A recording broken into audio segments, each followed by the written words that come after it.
Isn't that the Larry the Cable Guy? Lord, I'm sorry for that right there. But he was starving pygmies in New Guinea. Praise the Lord. I know we're on. Hello.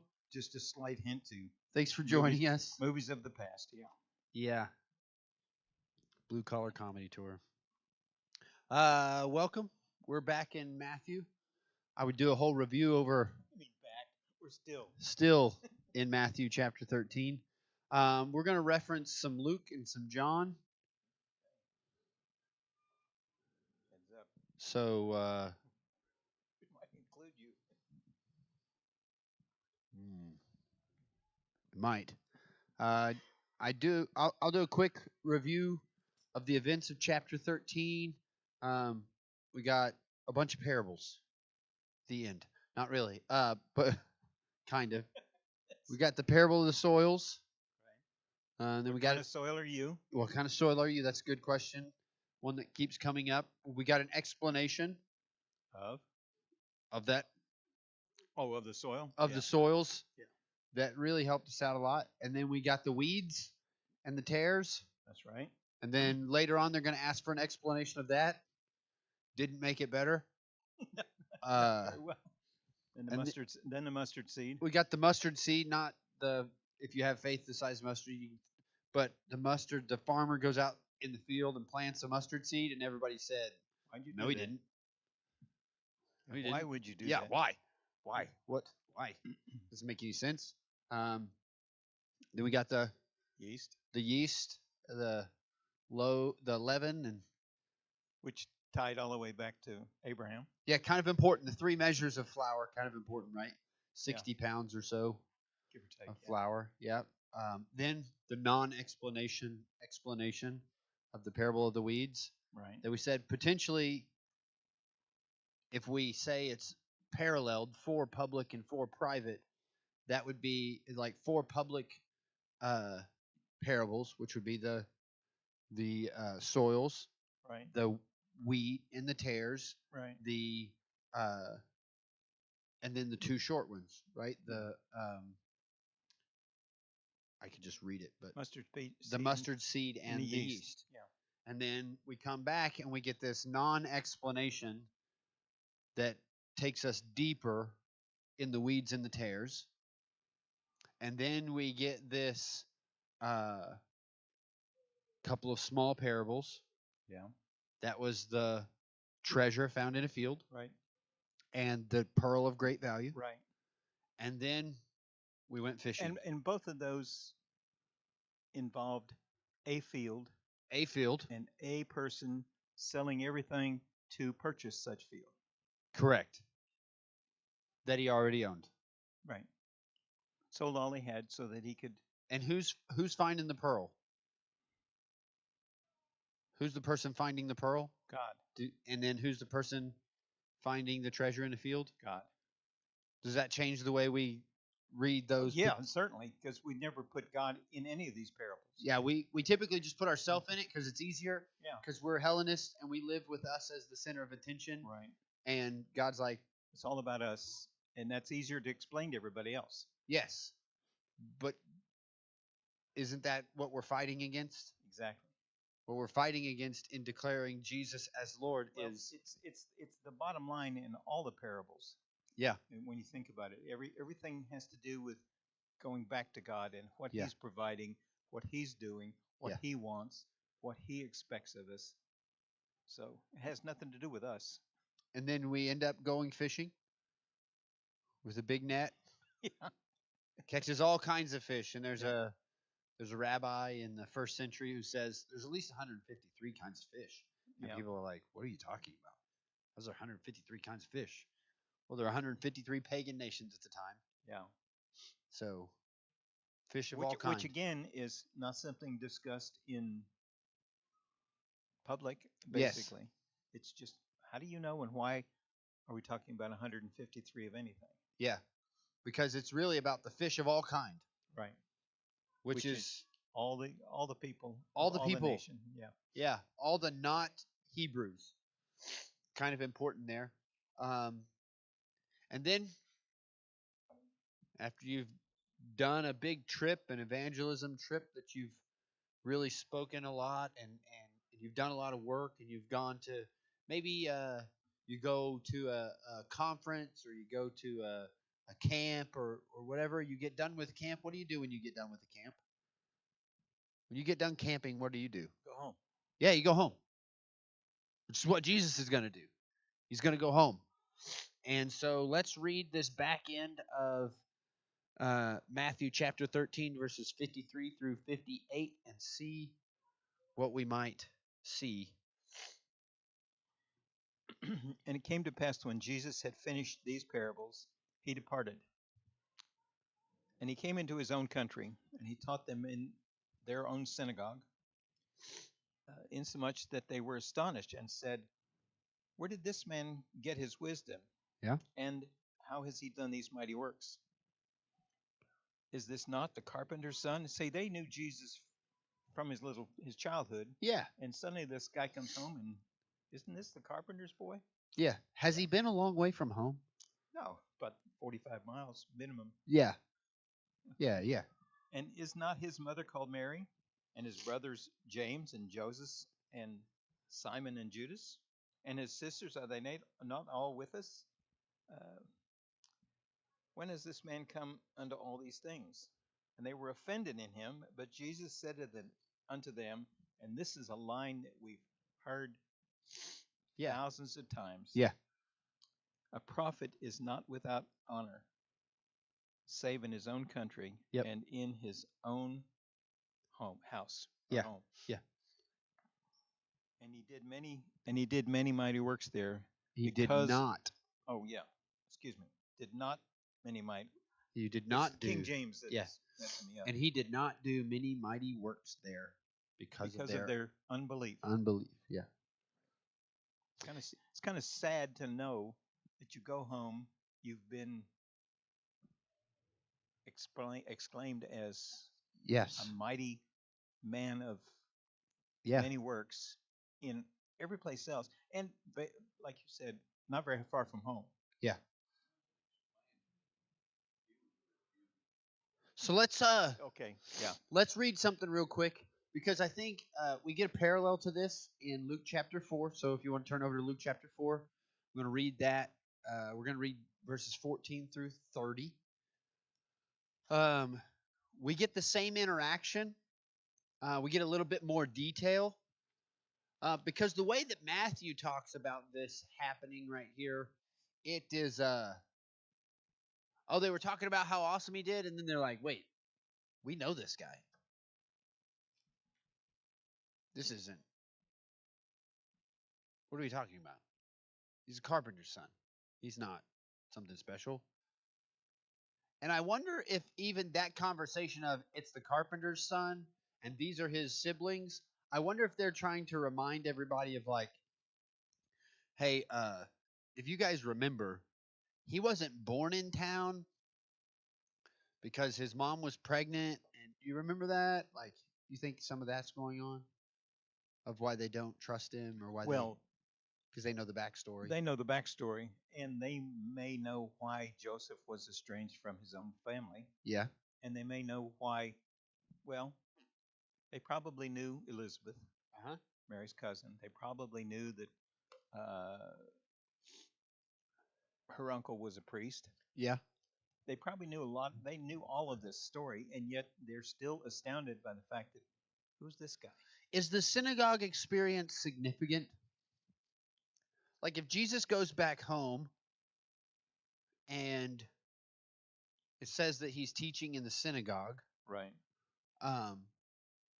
Is that significant? Like, as a rabbi, he taught in the synagogue often, right? Like, that's where he did his main So conversations. We've talked about this before, how the young men find a rabbi, cling to a rabbi, follow a rabbi, continue to learn from a rabbi. Yes. But do we understand that Jesus didn't need any of these teachings? So, question. That's a great question. And the other question I would have is, what happened to Jesus from a very young age? Where did his parents find him? teaching At in the temple. synagogue, Yeah, in the at temple. Yeah, yeah. And At 12, yeah. so at that point, there had to Mary and Joseph and everybody else had to think he's a different child. What would have been different for Jesus? Would there be different roles or different happenings or a different engagement for him being at home in his home synagogue as opposed to like traveling in synagogue? Because if he was away from home, Well, if he's away from home and he, because he's a good young Jewish man with all these yeah, but followers. we don't know that because we only see his ministry at he's already 30. Okay, but even then, so at 30, he's already bar mitzvahed, so he's a, Right. So when he leaves town from where he's been raised and he visits a synagogue, are they inviting him up to preach like we would on a Sunday morning? Probably Like if not. he's in a Shabbat Well, service? I wouldn't think so. Because remember when we talked about synagogue is run by who? The local rabbi. No, not a rabbi. Oh, by the local.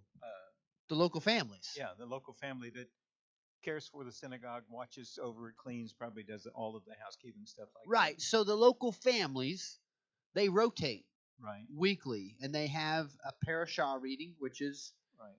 in the Old writings. the Torah, right? Yeah. There's a Torah reading. Yeah. How often do they go through Torah? How long does it take them to get through all of Torah and start back over? Every 3 years. Isn't it? Is it 1 year? Oh, yeah, 1 year for that. And Every year. And then they have the Haftarah reading. Right. And that's the writings. Right. That takes a little bit longer. And that takes them, how often do they go through that? And then that's why I think every 3 years. Every 3 years, yeah. So they have a 3-year cycle it's a whole bunch more to it. Yes, there's quite a bit more to it, yes. So it's kind of an interesting conversation. So who is responsible for those readings then? In that assembly, it's the local families. Right. And so what and basically we've talked about this before. Not every family or not every village or not every synagogue had a complete set of the writings. Correct. So they only had the writings that were available to them or to that family or through that collection of families. Yeah, or got exchanged from theirs to the next one. And, yes. But everybody had a complete Torah. Right. Yes. Yeah. Okay. So we've got that going on. So then, is there any unique duties or extra value added to like a rabbi who visits? They're just another attender, right? Right. There's nothing special about them. They're not given extra leeway to like teach during Sabbath services. Right. Well, it's not their responsibility because their responsibility is to the young men that they've gathered in their in their Hasidim. Yeah. Their grouping, it's his responsibility to teach them and not the local families because in those local families you're going to have little kids that flunked out. Yes. And they're not worthy of the teaching. But that's mom and dad's responsibility to train them up. To continue to train them in the Talmud and Torah. So the rabbi then, his job and his role in teaching and communicating their historical understanding of Scripture happened Sunday through Friday, right? Right. So when Saturday came around, when Sabbath service came around, it's just another participant reading and taking in this declaration of the Scripture. Yeah, I got us off the track, but no, that's perfect. I thought that it was important that because if we understand that Jesus was coming into all of these synagogues, yes, and teaching, yes, they must have understood and they must have seen, other than his hometown, right? They must have seen how brilliantly, or how completely he knew these writings. What if I argued that his local town and his local synagogue also viewed his understanding and expertise of Scripture as awe-inspiring and significant. If you argued that? Yeah, what if I made that conjecture? Do you think there's a space that the Bible might back that up? I'm going to say yes, probably. That the people, so we read the book of Matthew, this passage from the book of Matthew, and we read it and we immediately go, the people in Nazareth rejected him. But did they just openly reject him? Or did they revere his understanding of Scripture and then something changed? So let's read Luke chapter 4. It has a little bit more expansive explanation of this particular interaction that we're seeing at the end of Matthew chapter 13. Okay? All right, I'll read this one if you're good with that. Yeah. All right. Luke chapter 4, verse 14, it says, "And Jesus returned in the power of the Spirit to Galilee, and a report about him went out through all the surrounding country. And he taught in their synagogues, being glorified by all. And he came to Nazareth, where he had been brought up. And as was his custom, he went to the synagogue on the Sabbath day." Now, why would this particular synagogue be significant and different from the other synagogues concerning Sabbath services? When he shows up for Sabbath services At his own synagogue? at his own family synagogue, at all the other synagogues on Sabbath, he's just sitting there listening. Right. Everybody is in awe of him and respects what he has to say, and he comes in power and he's doing all of these things, and he goes to synagogue on the Sabbath. And what did they do? In every place else, They just welcomed him. yeah. What'd they do at Nazareth? Well, they questioned who he was. Nope. It says, and he stood up to read. So they clearly handed him a scroll and said, "You belong here. Right. It's well, right okay. for you to read Scripture." Yes? Potentially it's his family's turn in the local synagogue. Or someone from his family hasn't been there, and when he shows up, they willingly say, "Hey, will you fulfill the commitment of your family to read to our synagogue?"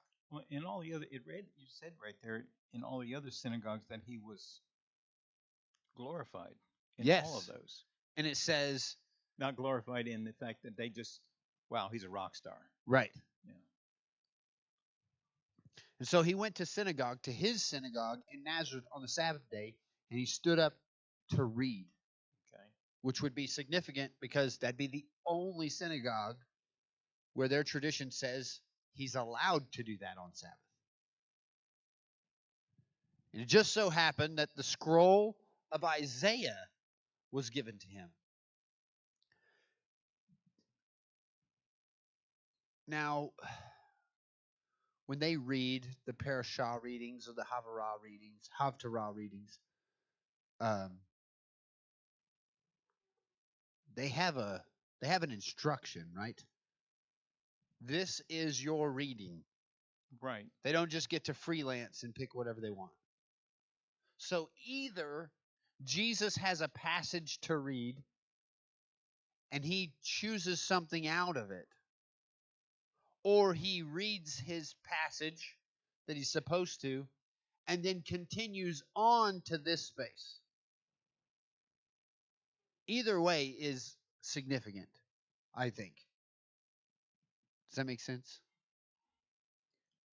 You're saying that he read where he was supposed to read and then he continued. So he either with read what teaching? he was supposed to read and continued and unrolled the scroll to get to here to say this on purpose, or this was in his reading to read and he only read this intentionally.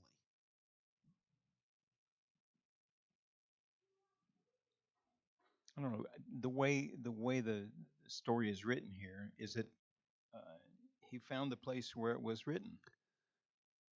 So we don't know if he looked there specifically or if well who Either way, he found it on purpose. yeah who I was going to say it was either bookmarked.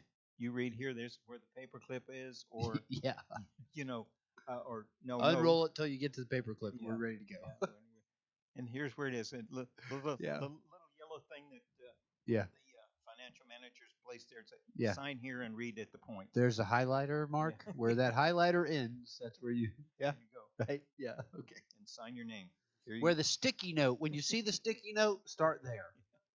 yeah. Sticky notes were not invented. That is interpretive license. Okay. So he unrolled the scroll. I don't think paper clips were. Yeah, paperclips also creative license.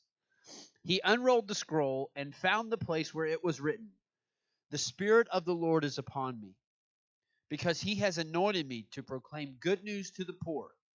He has sent me to proclaim liberty to the captives and recovering of sight to the blind, to set at liberty those who are oppressed, to proclaim the year of the Lord's favor." And he rolled up the scroll and gave it back to the attendant and sat down.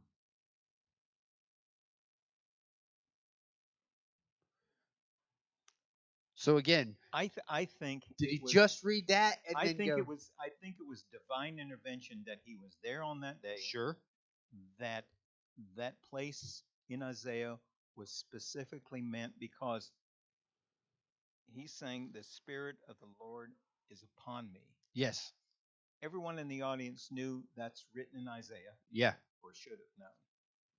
But Jesus actually was saying to the audience, the Spirit of the Lord is upon me. Me. That's right. And not pointing to himself, but I'm sure that his inflection and the way he read it, oh yeah, may have many. Imagine his delivery, and then he just rolls up the scroll, hands it back to the attendant, and just sits down. Yeah. Does he like sit down and pray? Yeah, definitely a mic drop moment. He's like, "Yep, this is it." Sits down, just looks at everybody. Now he's obviously sitting on the ground. Yeah. Yes, so he's back at everyone else's level. And can you imagine the people who got the honor seats that were sitting above him, who are older and are just looking intently at him, going, what did he just say? So again, yeah, so they knew exactly what he said. The question is, like, are some of them asking, so one of two things is going on. Again, so I asked the question, because if he is, the instruction for that week that it contains this particular passage of scripture is like 4 chapters long. So he's supposed to read through 4 chapters.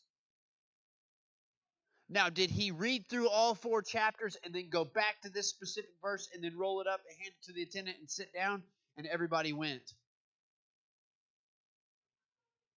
you know what I'm saying? Yeah. Or 2, did he unroll it, knew what he was reading, and just read this instead of the 4 chapters, just read this passage, rolled it up, and handed it to the attendant and sit down? Where are you saying the 4 chapters came from? The Haftarah, the traditional way to yes. read it was 4 chapters? Yes. Okay, did not know that. This particular passage, this particular week, so there's several different people who have done it. There's a book that's written by a Harvard professor from like the 1950s that puts Luke as a parashah companion, and it matches up the parashah readings and the Haftarah readings with the book of Luke. Historically, it would have been 4 chapters. At this particular time, yes. So the question, so that's why I asked the question. Did he just read this? Did he just read this? That was all that was canonized in correct. And now, again, I don't think it matters, but anyway, go ahead.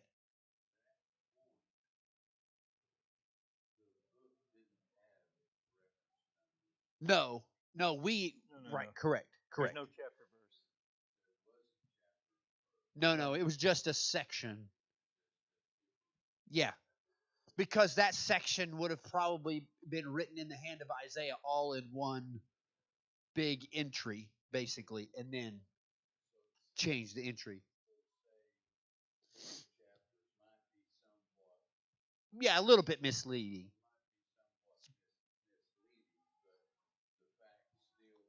A significant portion. Yes. Yes. Did he pick out this little piece out of this piece?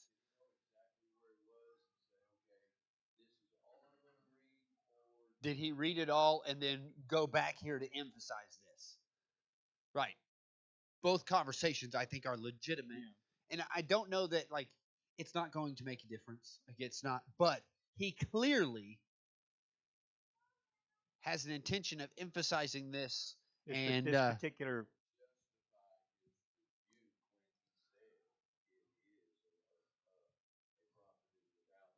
Right. Correct.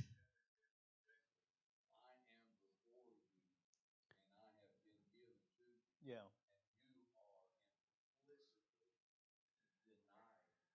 Me. Right. So Jesus gets done reading this and just sits down. Doesn't make any explanation, doesn't give any, he just sits down. And it says that all the eyes in the entire synagogue are just fixed on him. Right. I imagine Jesus sitting down and the attendant taking the scroll and nobody saying a word. Well, it says in the writing, it says that all eyes were fastened on him. Like, yeah, I'm wondering. Just like, are you going to say more about this? I wonder if that's like, I wonder if that's the kind of this the idea though, yeah. Right? They're fixed on him thinking. Are they fixed on him thinking? That's all you're going to read? There's so much more in your commitment, or are they? He read through everything and then he restates it, and they're like, "Is it like, are you? That's what you're going to leave us with? You're not going to give. You are this teacher who's traveled the whole religious triangle, doing miracles and signs and wonders and teaching in all these synagogues, and all you're going to do for us is read 3 verses and then sit down like that's it."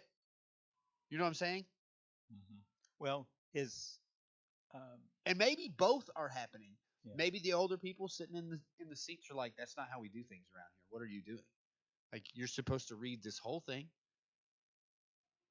And you have, as a bar mitzvah, especially as a rabbinical teacher, you definitely have a little bit of license to read this thing and speak briefly to give us some type of information. But you didn't read it all, or you did read it all, and now it's like you're trying to emphasize something and you're not emphasizing something. So all of them are like, I think, leaning into Jesus, like, there's more to this conversation. You just left us with nothing. But Jesus is saying to them, this is me. This is like, you've witnessed all these things that I have done. And I'm telling you, I'm here to proclaim liberty. I'm here to set people free. And it's interesting, too. Didn't he quote this to John earlier? But he left something off when he said it to John, didn't he? The captive free. Setting at liberty the captive. Mm-hmm. And now he's making this public declaration, and he just sits down, and everybody's staring at him. Right. And here's what happens next. And he began to say to them, how long did this silence go on? It could have been a very awkward pause, yeah. It definitely had to be a while. Some time passed, and then he began to say to them, because he says these things, hands the scroll, sits down. And then he began to say to them, today this scripture has been fulfilled in your hearing. And what does verse 22 say? And all bear him witness and wondered at the gracious words which were proceeded out of his mouth. And they said, is this not Joseph's son? What does your version say?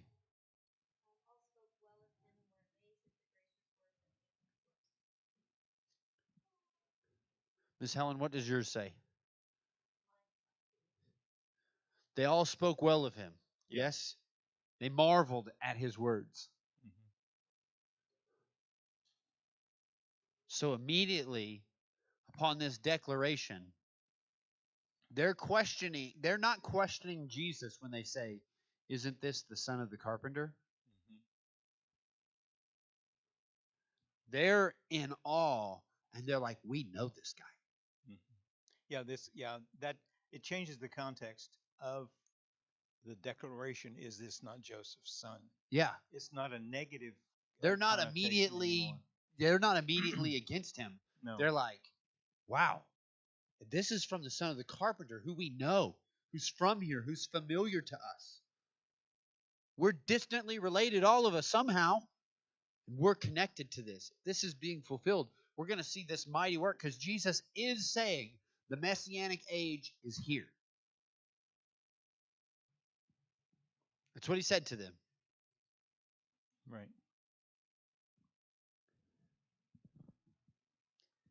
And then he said to them, "Doubtless you will quote to me this proverb, 'Physician, heal yourself.'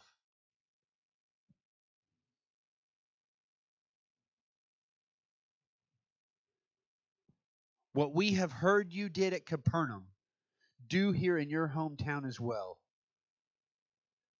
And he said, "Truly I say to you, no prophet is acceptable in his hometown. But in truth, I tell you, there were many widows in Israel in the days of Elijah." What happened during the days of Elijah? In the days of Elijah, what happened? He went and walked in front of Ahab. Mm-hmm. We're introduced to Elijah this way, right?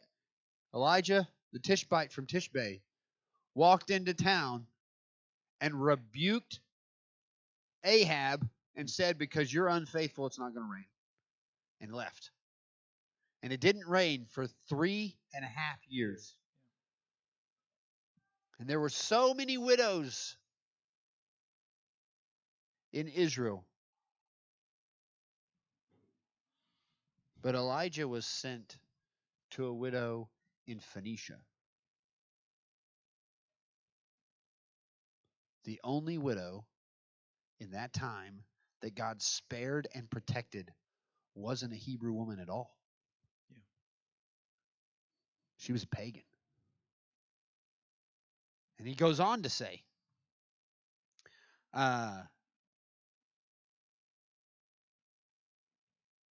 when the heavens were shut up 3 years and 6 months, and a great famine came over all the land, and Elijah was sent to none of them, but only to Zarephath in the land of Sidon, to a woman who was a widow.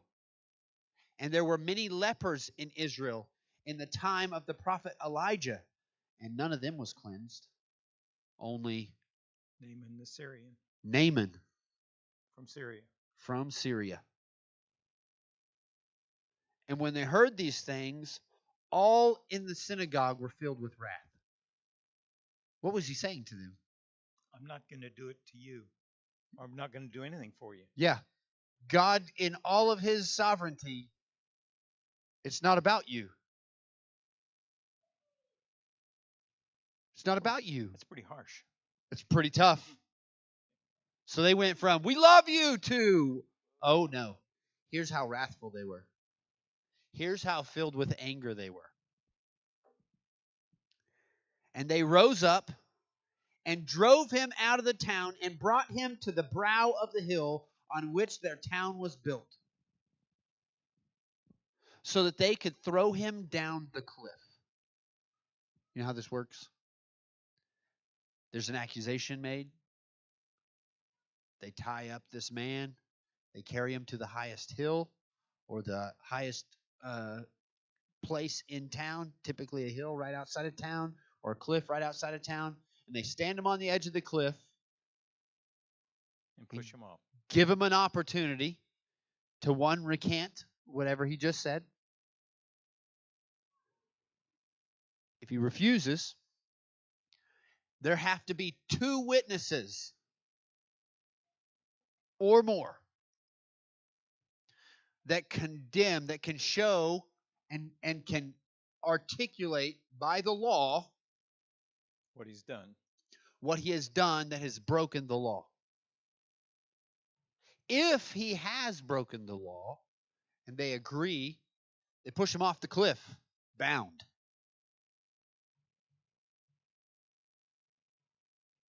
When he hits the ground, everyone who agrees to condemn this person gets to pick up a rock and either throw it or drop it from the hill. 1 rock. Here's the thing. If the man survives, they consider that God's judgment in their favor. If the man dies, they consider that God's judgment. Now, what does verse 30 say? Or is that what it is? Is it verse 30? Yeah. But he passed through their midst and went on his way.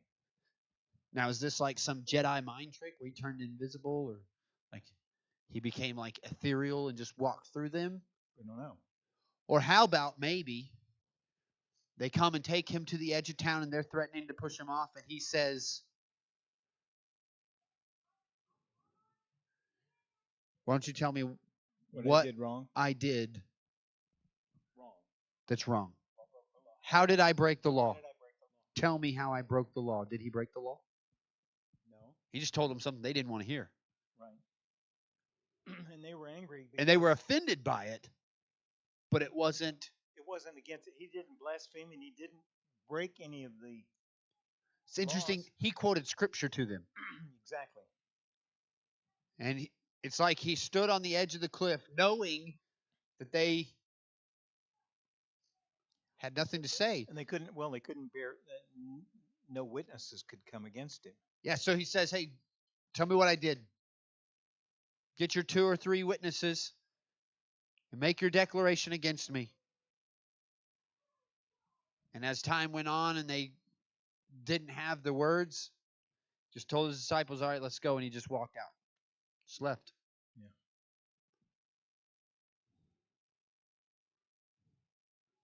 Yeah. In our lullaby, it sounds better if he just disappeared. Yeah, he disappeared. And they were like, oh, what happened? No, he just said, tell me the law I broke. Well, once again, we've come to a point of context. Yeah. Bear witness against me. Yeah. But we don't. Western teaching doesn't teach that. It just leaves it at the end. He walked away. He walked away because nobody had a claim against him. Right. They didn't have a way to accuse him. They were bound to follow the law. Otherwise, they would have been in trouble. As mad as they were at him, they had to follow the law as they knew it, because that's why they were bringing the accusations. Yeah. They were following the law. But that's not the way it's taught in Western culture. Once again, I go back to the saying, if you combine this and bring it into context, it makes a whole bunch more sense. Yeah. Takes the fantasy away from us. Yeah. But it gives us the real reason. I mean, he definitely spoke in power. Yeah. And Matthew gives us clear direction that tells us when Jesus showed up, people were excited, and then they turned sour pretty quick. Well, even then, in the synagogue, in the teaching, they marveled at his words. Yes. Then he told them something that they didn't want to hear. That's right. Because they were expecting, and the way I read it, and the way I understand it, they were expecting him to perform signs and miracles because, hey, we're your hometown, we're your homies. Yeah. Come do for us as you've done in all of Capernaum. But isn't it interesting that it says that he didn't do many signs and miracles because of their because of their unbelief? Isn't that what it says? Yeah. Because of their unbelief. That's what it says in Matthew. Yeah, because of their unbelief. That's what it says in Matthew. I wonder if it is because of their unbelief about that declaration that is recorded in the book of Luke. Well, it makes more sense understanding now that we've discussed this. It makes more sense that was the cause. Yeah. As opposed to their unbelief about what he said when he read Yeah. Isaiah in the synagogue. Didn't we talk about John the Baptist rebuking Jesus? Like sending his disciples to rebuke Jesus, saying, saying, "What are you doing? yeah, Like, why are you dealing with all of these pagan mamzers? people, these Yeah. mamzers, these outsiders? Like, do the work of the Messiah like you're called to." You think maybe they were offended in the same way? They're like, "What? Why do we care about the Gentiles?" Very possibly that because they're being quoted in other manuscripts that they Right. would all know. They were being told, "Hey, remember what happened to Yes. Elijah? Yeah. Remember what happened to everybody that came against Elijah? Yeah, they And died. remember what happened and who got saved, who got preserved and cared yeah, for." right? Yeah, Zarephath. Yeah. From Sodom. And Haran. Yeah. Not anybody of your lineage. Yeah. Certainly not of your household. So There's yeah, some significant implications in those statements from Jesus, sure, though. yeah. But I think with the explanation in Luke, Yeah, as we've done it, that defines why in Matthew it just says your unbelief. Doesn't it make sense though that their expectation is that the Messiah is coming and restoring the kingdom of Israel, right? Right. And then he says, "I've come, the age of the Messiah is here," and they're like, "Yes." And he's like, "The age of the Messiah is about the Gentiles," and they're like, "What?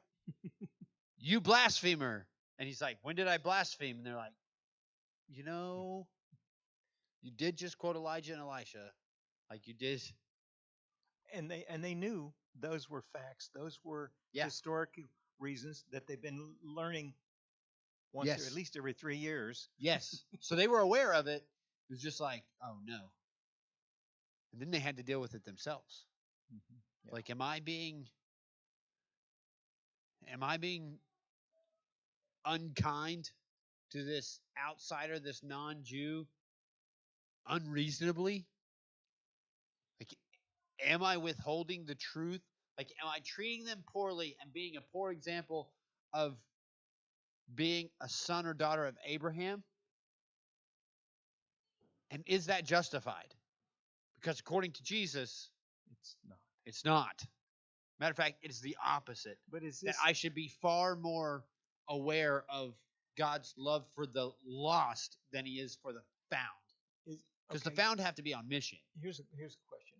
Is this the first time that it's ever been brought to their face? Oh, I bet. Yeah, because always before they knew the teachings. Oh yeah, there were other people teaching similar things, but they were out there. Yeah. And they weren't set up in the religious triangle, right? Like making a living. And so he's bringing this right to their face. And saying, you know this writing. What makes you so special? Right. And they'd never been confronted in that way before. Yeah. So they were angry. Definitely. Yeah. All right, we've got some legwork to do. Let's go over this next story pretty quickly and see if we can just because the next thing that happens is, so we've got the home. Jesus made it home. Right. And now we get this interesting story thrown in here that provides us with a head. So chapter 14, verses 1 through 12.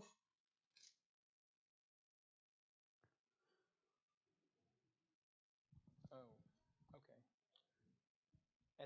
At that time, Herod the Tetrarch, the king, heard of the fame of Jesus. I wonder where Herod has been all this time.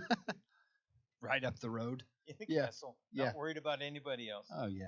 And just rooming about how much money can I make on the spice trade. Yeah. And he said unto his servants, This John the Baptist, he is risen from the dead. Now he's a little bit confused. Yes, he is confused at this point. Because he's had a good relationship or an interesting relationship with John the Baptist. He hates that he condemns him, but he's fascinated by John's understanding of the scripture. Yeah. And so for some reason... But he already knows that John the Baptist is dead. But he's not dead. Not yet. Correct. So how is he saying... He's definitely confused, like you said. Yeah. And therefore mighty works do show themselves of him or in him. He's heard of the mighty works of this man that's going about in his town. For Herod had imprisoned John and bound him and put him into prison for Herodias' sake. Yep. His brother Philip's wife. For John said unto him, it is not lawful for you to have her. So he's sleeping with his brother's wife. Right. And John has already poked his And finger John's in like, Herod's eye. Hey, you can't have your brother's wife. Where's Philip in all this? I don't know. And if evidently he's out of town. Or didn't want to fight with Herod. Well, he's the king. Big brother, yeah. You don't mess with the king. Yeah. And why don't you take it from there, because it's getting... And verse 5 says, and though he wanted to put him to death, he feared the people. So Herod didn't like how John talked to him. So he's like, maybe I should just kill him. But John has this big following, and all these people had gone out. Huge following. Yes, huge following. Yeah. And he's like, I can't kill him, because then I'll have all these people saying that I killed a prophet, and like this isn't going to go well. No. Like he's still a person kind of the people. He cared about what people said about him. Well, the people have allowed him to be king. Yes, because there's even mutual benefit. Yeah, the benefit being a king. Yeah. Mm-hmm. And if he knows on the Roman side, if he kills John and there's an uprising and he can't keep peace, and it requires Rome to keep peace, then he's lost power. He's gone. Yeah. Rome can just run him out and just take all of his stuff because but he has this give and take. He's only there because of his money. Correct. It's all his money. But if he gets killed and the Romans take over the spice trade, they get all the money. Right. Because who's going to stand up to the Romans? He knows this, yeah. Yeah, he's aware. So, though he wanted to put him to death, he feared the people because they held him to be a prophet. But when Herod's birthday came, the daughter of Herodias danced before the company and pleased Herod. There's a lot of implications here that she was like naked. And anyway. So he promised with an oath to give her whatever she might ask in front of all of these people, all of these dignitaries. And prompted by her mother, she said, give me the head of John the Baptist here on a platter. Now, her mother was sleeping Herodias, with the king. Yeah. Sleeping with the king. Yep. She didn't want to lose her position or favor with the king. Right. So. But when she got when she got the opportunity, it helped her to not have this naysayer who had some type of authority telling the king that this wasn't okay. Yeah. And then she could manipulate the rest of it. She found a way to get past that problem. And the king was sorry, but because of his oath and his guests, he commanded it to be given. And he sent and had John beheaded in the prison. And his head was brought on the platter and given to the girl. And she brought it to her mother. And his disciples came and took the body and buried it. And then they went and told Jesus. What would you do? Someone very important to you. You're a traveling minister. You are serving. And a person who has been your rabbi and your teacher and your leader and your your spiritual mentor. You'd probably get really angry. You're gonna get frustrated. You're gonna get upset. Probably need a little bit of time off. Reasonable, yes? Yes. So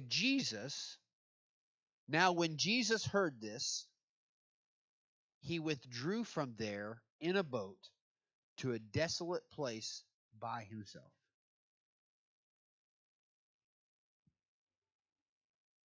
He's acting just like any normal person would.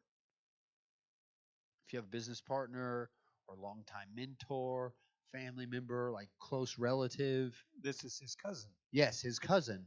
Yeah. when that person passes, it's significant in your life. Yes? Yes. Oh, very. Yeah. And so Jesus did what most people do. Went to a place to find solitude. But when the crowds heard it, they followed him on foot from the towns. Now, Really thoughtful people. it says that he got into a ship He got into a boat, and went to a desolate place. desolate place. Well, okay. Knowing the topography of that area, they probably Yes. see him from shore. Going, oh, Yeah. There he goes. Oh, there he goes. He's right over there. Now, there are some that would say that he goes to a place, a certain place, is how it would be translated. The Greek term, I think, is Aramos Topos. Have we heard that before? Where have we heard that before? Pop quiz. Top of the mountain. That certain place, that top of the mountain, what happened there? Is there something significant that's happened there? Well, the ascension and other things. Yeah. How about the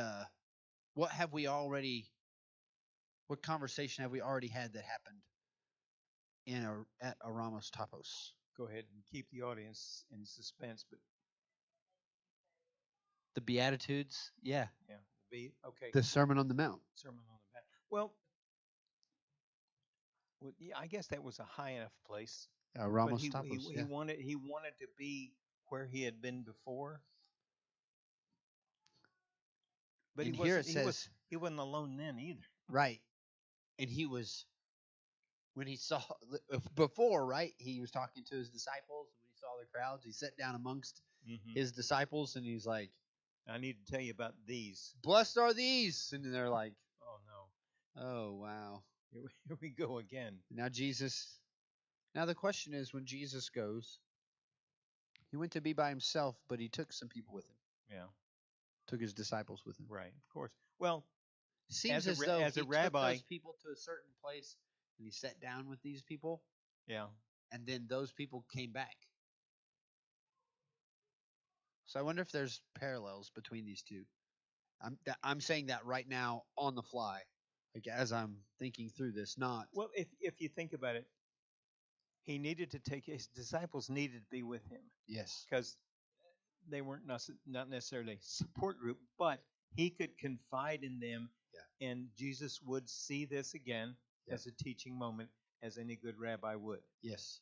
So he would say, he probably got in the boat with the 12 saying, "Come on, guys, I know where we can go and be alone." Yeah. But the crowds are going to follow him because, like I said, they could probably see him from the shore and say, "Hey, we know where he's going." Yeah. To that high place where we saw him before. Yeah. And they walked through the towns. Yeah, which is not very far. Yeah, where they went on a boat for a couple hours, they walked around in when they went on a boat for 30 or 45 minutes, they walked around in a couple hours. Mm-hmm. So they couldn't have been that far behind him. It's like flying to Dallas from here. I'm going to drive an hour to Tulsa and get there 45 minutes early for a flight. And the flight takes an hour, and it's going to take 45 minutes once I get to Dallas, right, to get my bags and get off the plane, get my bags, and get to the car, and then it's going to take me another 45 minutes from the Dallas-Fort Worth metro area to wherever I'm going to go, at least, right? Exactly. Is there anywhere from DFW Airport? Is there anywhere in the Dallas-Fort Worth metro that you can get in under 45 minutes? Not nowadays, no. No. Okay. So now 45, so we're an hour and a half. We're an hour-long flight. That's 2.5 hours. People could have left from Nevada and driven down to Dallas by the time you're at hour your and 45. Yeah. So we're 4 hours in, and they're just an hour behind me. So it's not a lot of quiet, but at least we're there a couple hours before. Now you get on into going to Houston or something. Now you're really with a 45-minute head start, you got time to set the table. Yeah, exactly. Yeah, you got time to set the table. So Jesus gets over there, and they followed him on foot. And when he went ashore, he saw a great crowd. Ashore. Will you read John chapter 6, verse 5 and 6 for me real quick? I think that's where I want to be. John chapter 6, verse 5 and 6. I think. Let me look. Yeah, that's it. Yeah, verse 5. When Jesus then lifted up his eyes, and he saw a great company came unto him, he said unto Philip, Where shall we buy bread that all of these people may eat? So think about that for just a second. Jesus is grieving.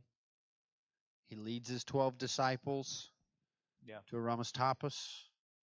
Goes to this certain place, this desolate place, gets there a little bit ahead of the crowds, gets off the boat, gets up the side of the mountain, turns, and he sees the great crowds coming.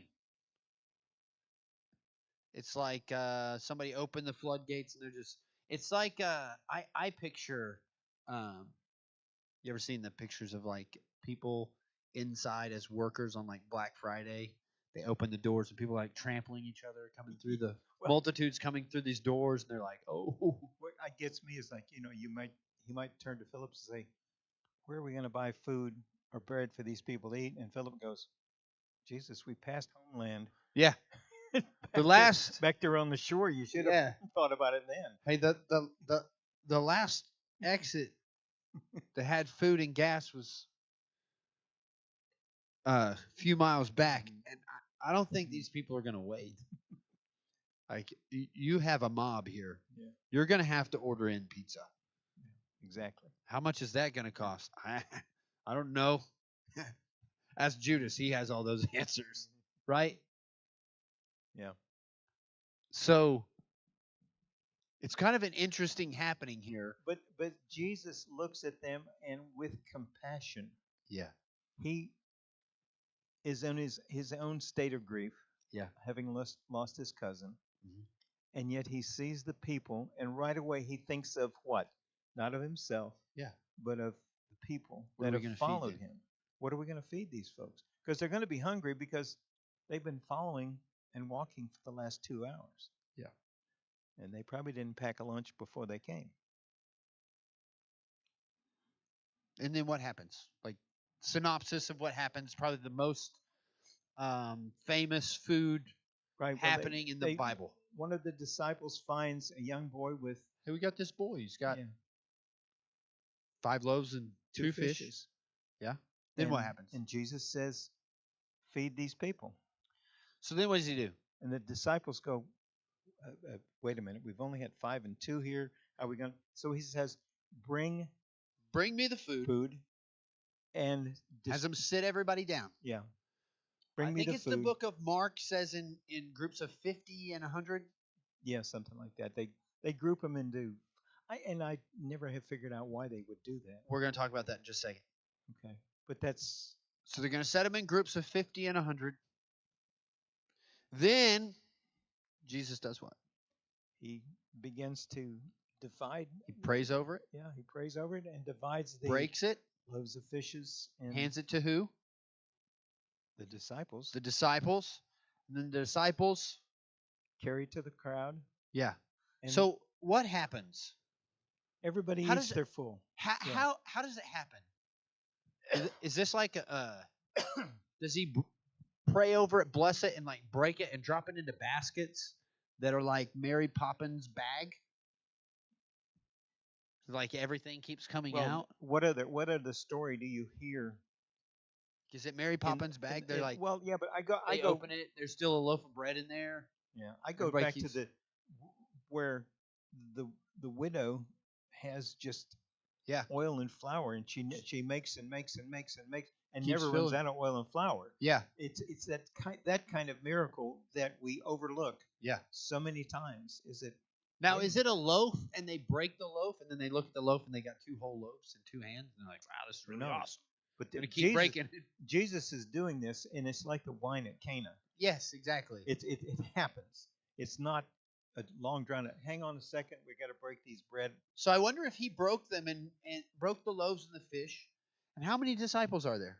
12. So he separates 5 loaves and 2 fish between 12 disciples, and those 12 disciples go and distribute. And it's like he broke 5 loaves and 12 fish and put it in baskets. Let's say he's handing it out in baskets. Puts it in a basket that each of these 12 disciples have. And everyone eats of their fill. And they go and feed these multitudes of people and then collect 12, scraps. 12 like baskets full. 12 baskets full. Mm-hmm. Very famous story. Let's talk about some things that are important. What's important in the old Eastern culture? Hospitality. Yes. Very important. What is symbolically extremely important in their culture? Numbers? Okay, yeah. Even though they were told several times, don't count the people. Don't count the people, but there are significance in numbers. Remember we talked about David and Goliath. What was the number 40? Why is that significant? 40 is always associated with?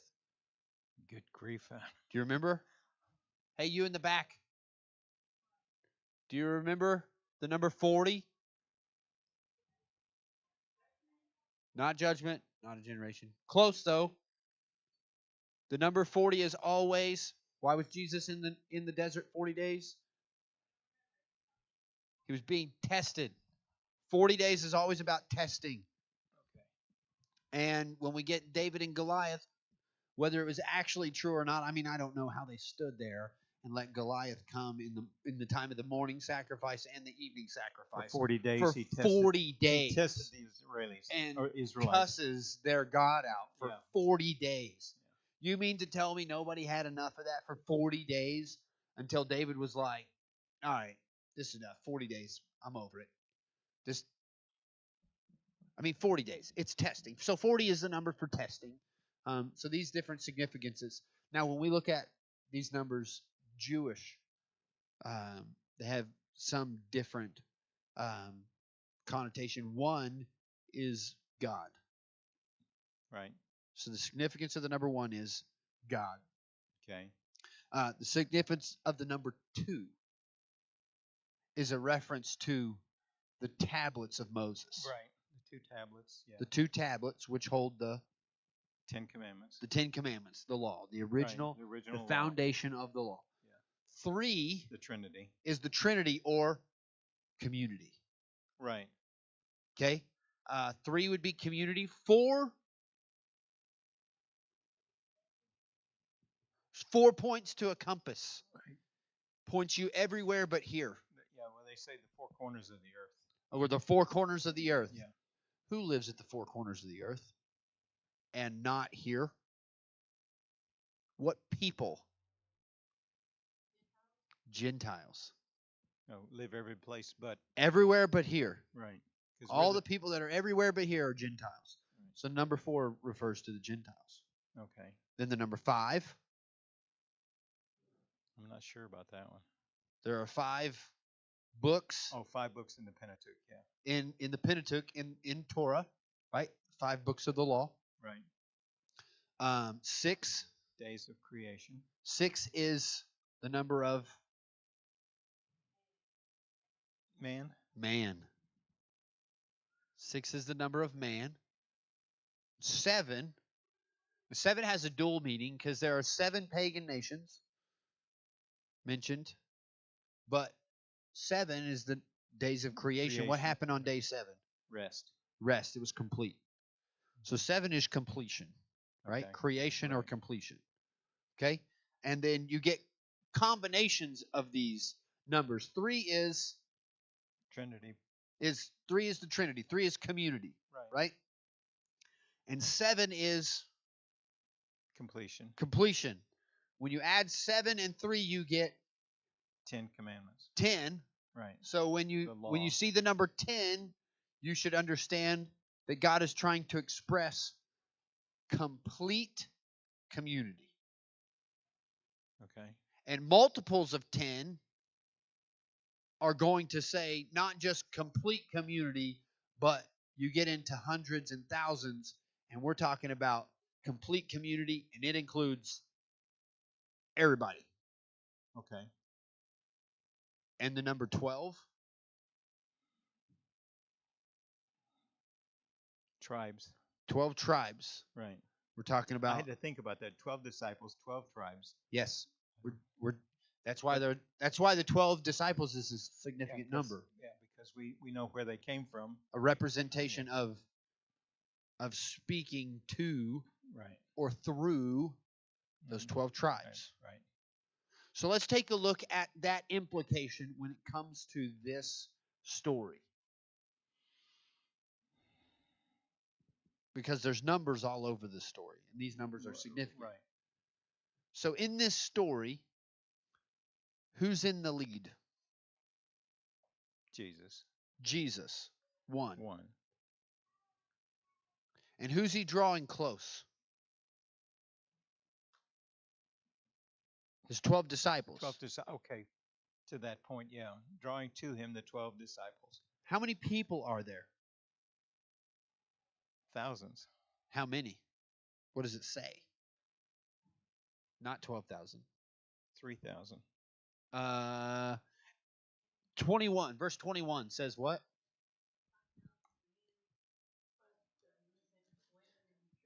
Yeah. Why wouldn't they just include the women and children? They're trying to tell a story. A specific story. So you have one God. So when Jesus makes this declaration in the tabernacle, in the synagogue, and he says, the kingdom of the Messiah is here. The messianic age is here. And he goes after this story from John, and he goes on the backside, to the other side of the water, and he finds his way to this high place, and he looks at Philip and he says, how are we going to feed all these people? Because he already had a plan. He already had an intention. Because in a rabbi's life, every situation is a teaching moment. It is instructive.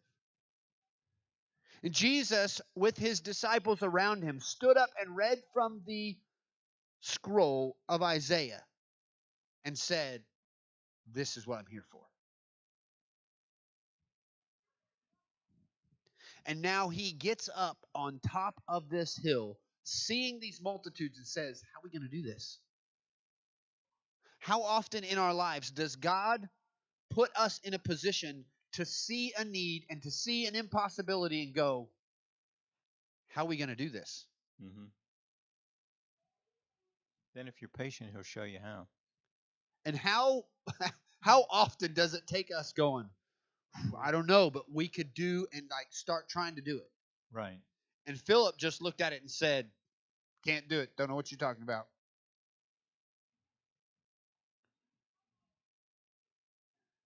And then they show up and they're like, hey, well, I mean, we got 5 loaves and 2 fish. They found one boy, and he wasn't even counted in the 5,000 men. He was just a child. Yeah. But Jesus knew he was there. So what did Jesus do? What did he get? What was brought to him? 5 loaves and 2 fishes. So what is the 5? 7. What does the 5 look like? What's 5? What's the significance of the number 5? You already told me, and I've forgotten already. I can't see that. To books of the books of the Bible, books of the teaching, books of Moses. Yeah. So he brings him the law, brings him the Torah, and his tablets, the tablets of Moses. He not only brings him the 10 commandments, those vows of God, right? Right. But brings him the explanation and the history of how they apply to their us. whole history, their history. Their history. And he takes them and he says, sit down. You 12, go get everybody seated. All these 5,000. What does that 5,000 represent? So if it's 1,000, it's what? That's 3 tens. 10, 10, 10. Like 10 to the third power. which means if 10 is complete Completion. community, right? Right. Then 1,000 is like complete community on steroids. Like everybody is here. Right. But it's everybody, a specific group of everybody. A complete community of people who are connected to what? What's the number 5 again? The teaching. To Torah, right? The Torah, yeah. So this is God using the disciples and saying, hey, sit down this complete community of Torah followers. And I am going to provide everything that they need through the Torah and through my commitment to my vows to them.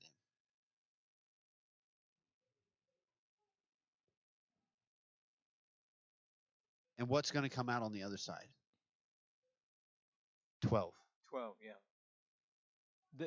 You're talking about the baskets? Yeah, the 12 baskets. So yep. all 12 tribes will have been represented in the And they're not only going to be fed, they're going to be left with more than enough, right? More than enough, yeah. Enough to fill 12 baskets, one for each tribe. Yes. So this law, this complete law, is going to be given to the disciples. And the disciples are going to use that to feed the multitudes. And what's going to be left is more than enough to sustain all people.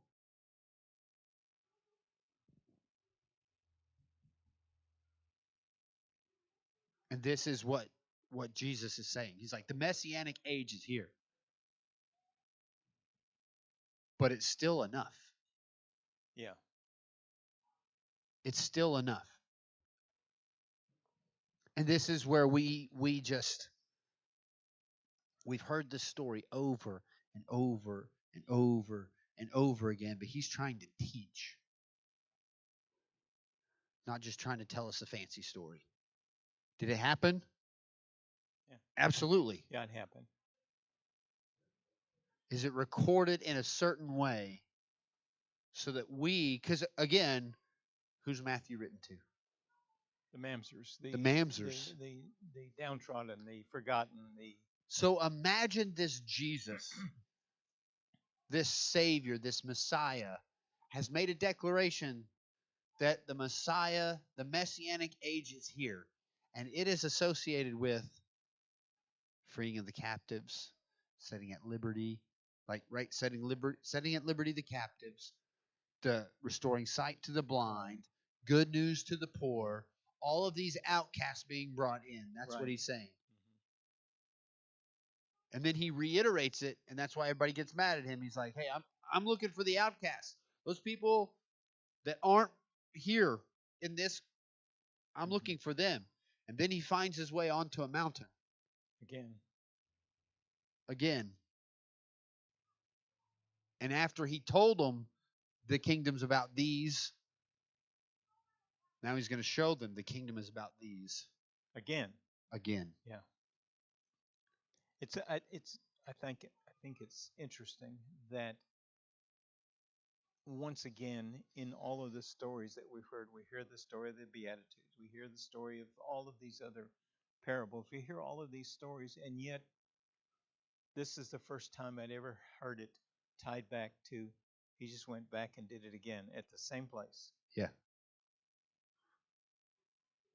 There's got to be some significance to that. He didn't have to go very far, obviously. No, right. He went right back to where he started. Yeah. Again, and said, I'm going to teach you another lesson here in a different way. And he's been pretty consistent, according to Matthew's gospel, he's chasing after these outcasts, these people. He's consistent again in feeding a massive crowd.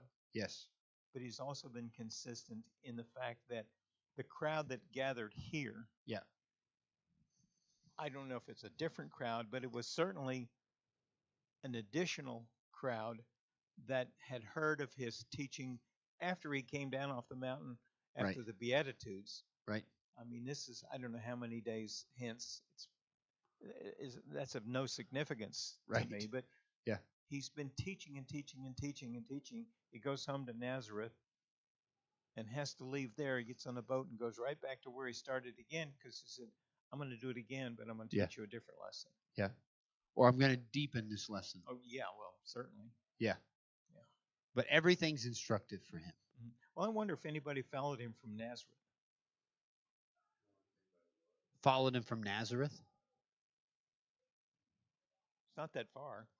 Right. And because his family, and we're talking, his Right. very 'Cause- close family in that his home synagogue. Yeah. They're the ones that got all upset with him, wanted to throw him off a cliff, and couldn't convict him. So And earlier than that, didn't his mother and brothers try to tell him to come home? Come on out here and go home. Yeah. And everybody's like, hey, your mom's out there. And he's like, who's my mother and who's my brother? Yeah. Once again, he's poking in the eye. Yeah. But that's what I'm saying.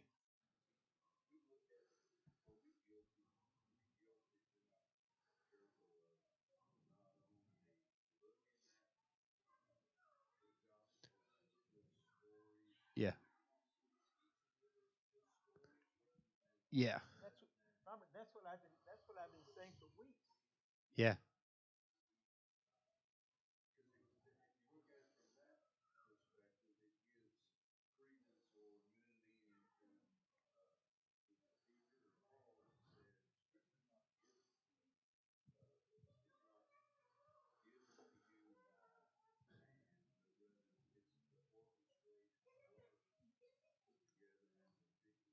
Yeah. Yeah. Well, we're gonna continue to have some discussion because we got some really good stuff going on. But I'm gonna end this online thing. You should come and join us in person, Yes. and you get to be a part of this discussion because You can are ask we missing this? You Yeah. can ask your questions that I'm sure they have, Yes. just like I have, and come and join us.